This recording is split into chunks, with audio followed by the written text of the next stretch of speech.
Hello tout le monde, on se retrouve aujourd'hui pour une nouvelle story réception. J'ai reçu quelques colis de la part de plusieurs maisons d'édition différentes. J'ai finalement pas mal de choses à vous présenter, donc on va attaquer ça de suite. On commence chez Kana avec l'artbook d'Io Sakisaka qui regroupe donc les dessins de Blue Spring Ride et de Strobe Edge. Je vous avoue que c'est pas une première découverte pour moi parce que vu qu'il n'était pas encore publié en France, j'avais craqué pour la version espagnole. Je ne parle pas un mot d'espagnol donc je n'ai strictement rien compris à ce qui est écrit dedans. J'ai juste profité des superbes images, mais il y a également certains éléments écrits que je vais pouvoir découvrir cette fois-ci. Je suis vraiment super contente parce que c'est un très bel artbook. Io Sakisaka, je vous l'ai déjà dit mais je le redis, c'est ma mangaka favorite. Pour moi elle écrit largement les meilleurs shoujo et je suis trop contente d'avoir reçu cet artbook et de pouvoir le découvrir en français cette fois-ci. Il est très beau, l'édition est super qualitative et je suis trop contente. On continue chez Kana mais on change de registre avec le 10e tome de Tougen Anki. Je suis trop contente parce que c'est un de mes personnages préférés sur la couverture. En plus avec cette espèce de rouge, violet, bordeaux, ça rend super bien. On va commencer enfin vraiment le nouvel arc qui est un arc d'entraînement comme on a très classiquement dans la plupart des shonen neketsu. J'avoue je suis assez impatiente de découvrir Tougen Anki, c'est un titre que j'aime vraiment beaucoup. J'accroche énormément à l'histoire, je trouve que c'est un shonen hyper prometteur. Je serais pas du tout étonnée de voir l'anime débarquer très prochainement parce que c'est vraiment un titre qui vaut le détour. On finit chez Kana avec le 3e tome de Blue Wolves, un titre que j'ai beaucoup apprécié découvrir. Franchement, les 2 premiers tomes m'ont bien emballé. Déjà, le style graphique est totalement à mon goût et j'ai plutôt apprécié le début de l'histoire. Les 2 premiers tomes étaient assez introductifs, donc je suis contente de pouvoir continuer et peut-être d'en découvrir un peu plus. En tout cas, je trouve que c'est un titre prometteur et pour le moment, j'apprécie beaucoup avoir les événements de ce tome. En tout cas, j'apprécie toujours autant les planches.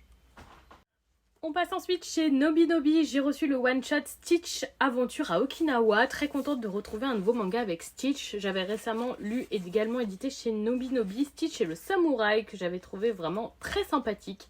Donc j'espère que ce titre sera tout aussi chouette. Je vois qu'il y a tous les personnages emblématiques du Disney, Lilo et Stitch. Si vous savez pas, c'est mon film Disney préféré. Je l'aime vraiment beaucoup. Donc dès qu'il y a une adaptation de cet univers, j'avoue que je saute dessus. Et donc voilà, très hâte de découvrir celui-ci. Je pars très positive. De la part de Taifu Comics, ensuite j'ai reçu le second tome de Therapy Game Restart. Très contente de continuer cette suite de Therapy Game, un titre que j'avais beaucoup aimé, qui se classe pour moi dans les meilleurs yaoi. J'avoue j'en lis de moins en moins souvent, enfin là j'ai quelques nouveautés à vous présenter, mais j'en lis de moins en moins. Je cherche vraiment de l'originalité ou des titres très accrocheurs et celui-là m'avait vraiment bien eu, donc contente de le continuer avec cette suite et voilà. Toujours chez Taifu, j'ai reçu une nouveauté, il s'agit de Lullaby of the Dawn, c'est le premier tome, la série est toujours en cours avec 3 tomes actuellement et voilà, je me remets un petit peu à lire de nouveaux yaoi. Ça fait plusieurs mois que j'ai pas vraiment lu de nouveautés et que je me cantonne juste à continuer mes séries et je me suis dit allez, cherchons des titres originaux et celui-ci avait l'air de l'être et laissons-leur leur chance. Donc voilà, très contente de pouvoir découvrir ce titre, je trouve la couverture vraiment très belle et j'avoue j'ai hâte de le découvrir. On finit chez Taifu avec le one-shot Scarlet Secret qui me tentait pas mal aussi. Idem, j'apprécie beaucoup la couverture et le style graphique est tout à fait à mon goût. J'adore ce style très détaillé, je trouve ça vraiment très joli. Donc voilà, j'avais envie de découvrir ce titre. J'espère qu'il me plaira. Franchement, je pars plutôt positive. Donc pareil, ce sera à découvrir, je vous ferai un retour. Et on finit avec le 3e et dernier tome de Mighty Mothers édité chez Mangetsu, une série qui aura été une plutôt bonne surprise pour moi. J'espère juste que la fin ne sera pas trop prématurée, mais ça devrait le faire, je pense, sera peut-être un petit peu rush.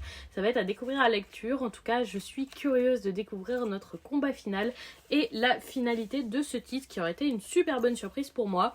Je m'attendais à un titre un peu loufoque et finalement c'est une histoire très agréable à lire et très dynamique. J'ai beaucoup apprécié. Et voilà pour aujourd'hui. Dites-moi si vous comptez lire certains de ces titres ou peut-être si vous les avez déjà lus. Toujours un plaisir d'échanger avec vous, que ce soit en commentaire, en message privé, etc. C'est toujours super chouette pour moi. Et dites-moi si vous êtes intéressé par ce magnifique artbook d'Io Sakisaka pour les fans de la série et de la mangaka. Je pense que c'est un indispensable. Bref, je suis curieuse d'avoir vos avis sur tout ça. Je vous souhaite un bon week-end et je vous fais des bisous tout le monde.